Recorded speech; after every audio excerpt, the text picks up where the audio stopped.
Assalamualaikum warahmatullahi wabarakatuh. Perkenalkan, nama saya Agus Aryani, program studi Ekonomi Syariah, Sekolah Tinggi Agama Islam Darul Ulum Kandangan. Pada video ini saya akan memenuhi tugas kuliah Fikih Muamalah yang diajar oleh Bapak Muhammad Iqbal Sanjaya SHI MSI, yang mana materi yang akan saya bawakan yaitu ijarah dan ariyah. Yang pertama yaitu penjelasan mengenai pengertian ijarah. Ijarah ini berasal dari bahasa Arab yang berarti upah, sewa, jasa atau imbalan. Al-ijarah ini merupakan salah satu bentuk kegiatan muamalah dalam memenuhi keperluan hidup manusia. Contohnya seperti kegiatan sewa menyewa, kontrak, atau menjual jasa perhotelan dan lain sebagainya. Sedangkan menurut terminologi ada beberapa definisi al-ijarah yang telah dikemukakan oleh para ulama fikih. Yang pertama yaitu ulama Hanafiyah. Ulama Hanafiyah mendefinisikan ijarah ini yaitu transaksi terhadap suatu manfaat dengan imbalan. Yang kedua ulama Syafi'iyah, yang mana mendefinisikan ijarah ini yaitu transaksi terhadap suatu manfaat yang dituju atau tertentu, yang mana bersifat mubah dan boleh dimanfaatkan dengan imbalan tertentu. Dan yang ketiga yaitu ulama Malikiyah. Ulama Malikiyah dan Hambaliyah, mereka mendefinisikan bahwa ijarah ini yaitu pemilikan manfaat sesuatu yang dibolehkan dalam waktu tertentu dengan suatu imbalan. Selanjutnya yaitu dasar hukum ijarah. Para ulama fikih mengatakan bahwa yang menjadi dasar dibolehkannya akad al-ijarah yaitu firman Allah Subhanahu wa taala dalam Quran surah Az-Zukhruf ayat 32, yang mana artinya, apakah mereka yang membagi-bagi nikmat Tuhanmu?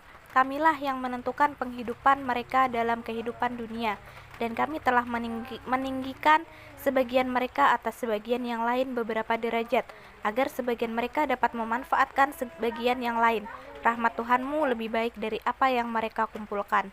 Selain daripada Quran Surah Az-Zukhruf ayat 32 tadi, ada juga Quran Surah Al-Qasas 26 dan sabda Rasulullah SAW yang artinya, berikanlah upah atau jasa kepada orang yang kamu pekerjakan sebelum kering keringat mereka. Hadis riwayat Abu Ya'la, Ibnu Majah, At-Tabranu, dan At-Tirmizi. Selanjutnya yaitu rukun dan syarat ijarah.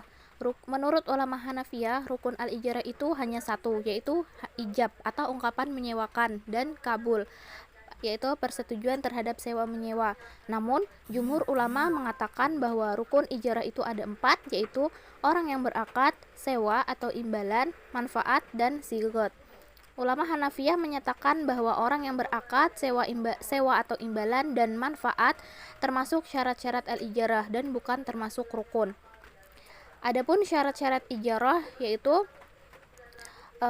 kedua orang yang berakad itu telah balik atau berakal. Objek ijarah itu boleh diserahkan dan dipergunakan secara langsung dan tidak bercacat. Objek ijarah itu sesuatu yang dihalalkan oleh syara. Yang disewakan itu bukan suatu kewajiban bagi penyewa, misalnya menyewa orang untuk melaksanakan sholat untuk diri penyewa dan menyewa orang yang belum haji untuk menggantikan haji penyewa. Kemudian objek ijarah itu merupakan sesuatu yang bisa disewakan, seperti rumah, mobil, dan hewan tunggangan. Lalu upah atau sewa dalam akad al-ijarah harus jelas, tertentu, dan sesuatu yang bernilai harta. Dan ulama Hanafiyah mengatakan bahwa upah atau sewa itu tidak sejenis dengan manfaat yang disewa. Misalnya dalam sewa menyewa rumah, jika sewa rumah dibayar dengan penyewaan kebun, menurut mereka al-ijarah seperti ini dibolehkan. Selanjutnya yaitu macam-macam ijarah. Ijarah ini terbagi ke dalam 2 macam, yaitu ijarah yang bersifat manfaat dan ijarah yang bersifat jasa atau pekerjaan. Yang bersifat manfaat seperti misalnya sewa menyewa rumah, toko, kendaraan, pakaian, ataupun perhiasan. Apabila manfaat itu merupakan manfaat yang dibolehkan oleh syara untuk dipergunakan, maka para ulama fikih sepakat bahwa ini boleh dijadikan sebagai objek sewa menyewa. Adapun ijarah yang bersifat pekerjaan seperti mempekerjakan seseorang untuk melakukan suatu pekerjaan. Ijarah seperti ini menurut ulama fikih hukumnya boleh apabila jenis pekerjaannya itu jelas. Contohnya seperti buruh bangunan, tukang jahit, buruh pabrik, dan tukang sepatu. Berakhirnya ijarah dan akibat hukum bagi pihak yang terkait. Jadi para ulama fikih menyatakan bahwa akad il-ijarah ini akan berakhir apabila objek hilang atau musnah, seperti misalnya rumah terbakar atau baju yang dijahitkan hilang. Yang kedua yaitu tenggang waktu yang disepakati dalam akad al-ijarah telah berakhir. Jadi waktu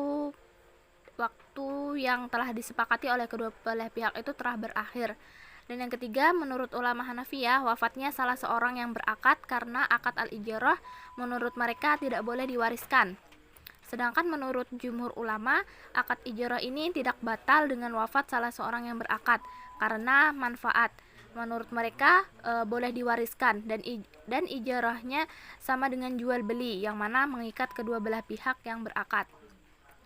Adapun menurut ulama Hanafiyah, apabila ada uzur dari salah satu pihak seperti rumah yang disewakan atau disita negara karena terkait utang yang banyak, maka al-ijarah ini menjadi batal. Adapun akibat hukum dari ijarah yang sahih ini adalah tetapnya hak milik atas manfaat bagi mustajir atau penyewa dan tetapnya hak milik atas uang sewa atau uang upah bagi mu'jir atau yang menyewakan. Hal ini karena akad ijarah adalah akad muawadah yang disebut dengan jual beli manfaat. Dalam ijarah fasidah, apabila mustajir telah menggunakan barang yang disewa, maka ia wajib membayar uang sewa yang berlaku atau ujratul misli. Selanjutnya adalah ariyah. Pengertian ariyah.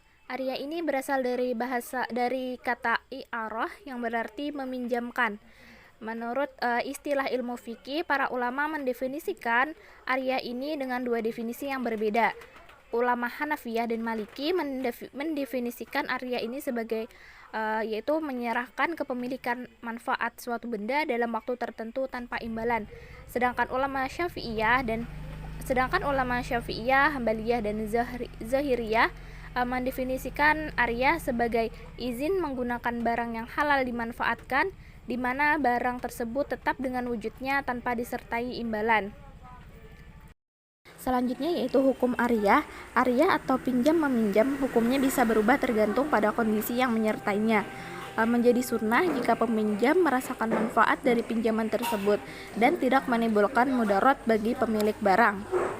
Kemudian bisa menjadi wajib jika peminjam dalam keadaan darurat, sedangkan pemilik barang tidak mendapat kemudaratan jika meminjamkannya.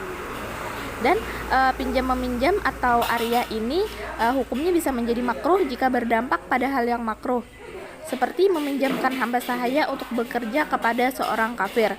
Ariyah ini juga bisa menjadi haram jika berdampak pada perbuatan yang dilarang, seperti meminjamkan senjata untuk membunuh orang lain. Selanjutnya yaitu syarat ariyah. Suatu barang menjadi sah untuk dipinjamkan sebagai ariyah jika memenuhi dua syarat berikut ini.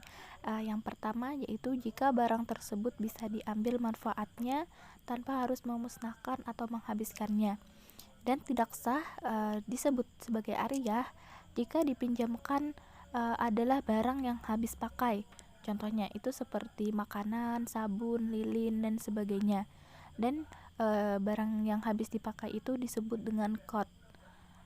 Dan syarat kedua yaitu barang yang dipinjamkan itu merupakan barang yang halal untuk dimanfaatkan dan tidak digunakan untuk tujuan yang diharamkan. Selanjutnya yaitu hak dan kewajiban seorang peminjam. Ketika seseorang meminjam barang kepada pemilik barang, sedangkan pemilik barang tersebut tidak memberikan batasan-batasan atau ketentuan-ketentuan tertentu dalam pemakaian barang tersebut, maka si peminjam boleh memakai barang tersebut untuk keperluan apapun. Namun keperluan tersebut yang telah dibenarkan oleh uruf atau kebiasaan. Jadi si peminjam tadi bebas menggunakan barang tersebut untuk tujuan apapun selama penggunaannya tadi masih dalam batas kewajaran. Sebagai contoh misalnya seseorang yang meminjam mobil sedan kepada temannya.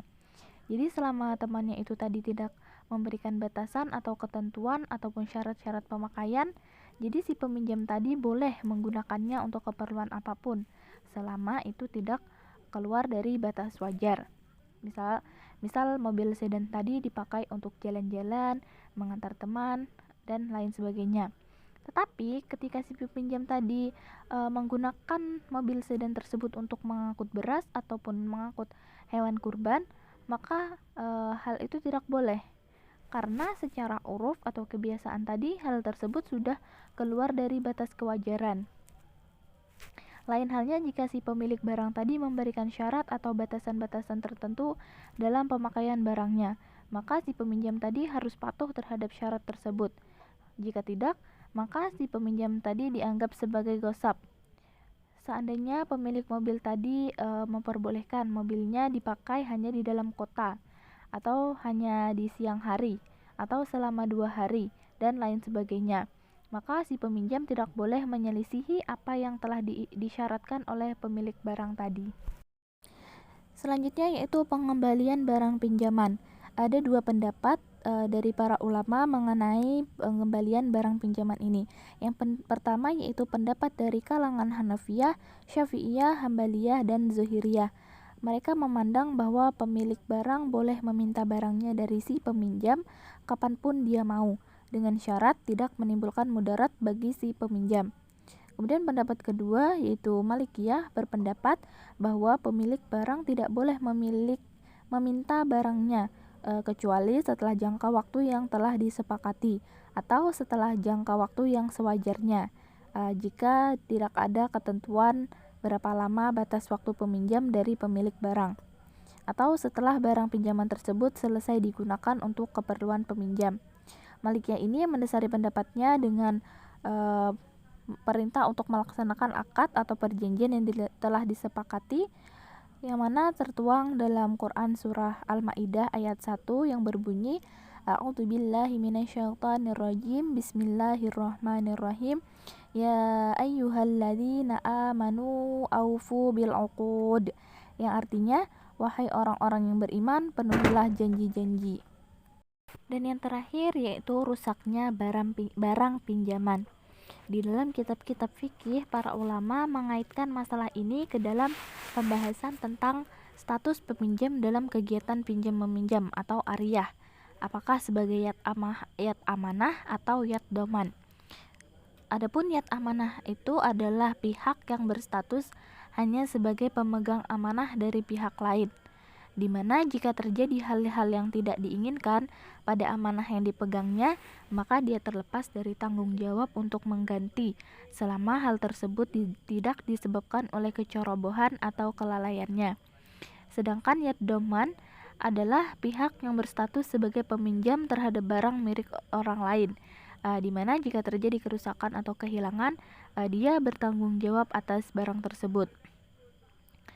Secara logis, Malikiyah berpendapat bahwa peminjam sudah mendapatkan izin yang sah untuk menggunakan barang pinjaman dan dari pemiliknya, sehingga si peminjam tidak berkewajiban untuk menanggung kerusakan atau kehilangan yang tidak disebabkan oleh kesalahan peminjam, karena pada umumnya setiap barang itu akan mengalami kerusakan jika dipakai berulang-ulang. Ulama Malikiyah ini membedakan jenis barang yang dipinjam. Jika barang yang dipinjam itu berupa barang yang bisa disembunyikan, seperti misalnya pakaian dan perhiasan, maka si peminjam wajib menjamin segala bentuk kerusakan atau kehilangan, kecuali jika dia menghadirkan bukti bahwa kerusakan itu bukan akibat kesalahannya. Sedangkan jika barang pinjaman berupa barang yang tampak dan tidak bisa disembunyikan, contohnya seperti rumah atau kios, maka si peminjam tadi tidak berkewajiban untuk menanggung kerusakan atau kehilangan, kecuali jika ada bukti yang menyatakan bahwa kerusakan itu adalah akibat dari kesalahannya untuk menanggung kerusakan atau kehilangan. Baik, itu tadi pemaparan sedikit materi dari saya. Semoga dapat bermanfaat untuk kita semua. Saya selaku petugas pemateri pada materi kali ini memohon maaf apabila ada kesalahan, baik itu dalam penulisan maupun pengucapan. Terima kasih kepada Bapak dan juga teman-teman sekalian yang telah mendengarkan pemaparan materi dari saya. Akhirul kalam, billahi taufiq wal hidayah. Wassalamualaikum warahmatullahi wabarakatuh.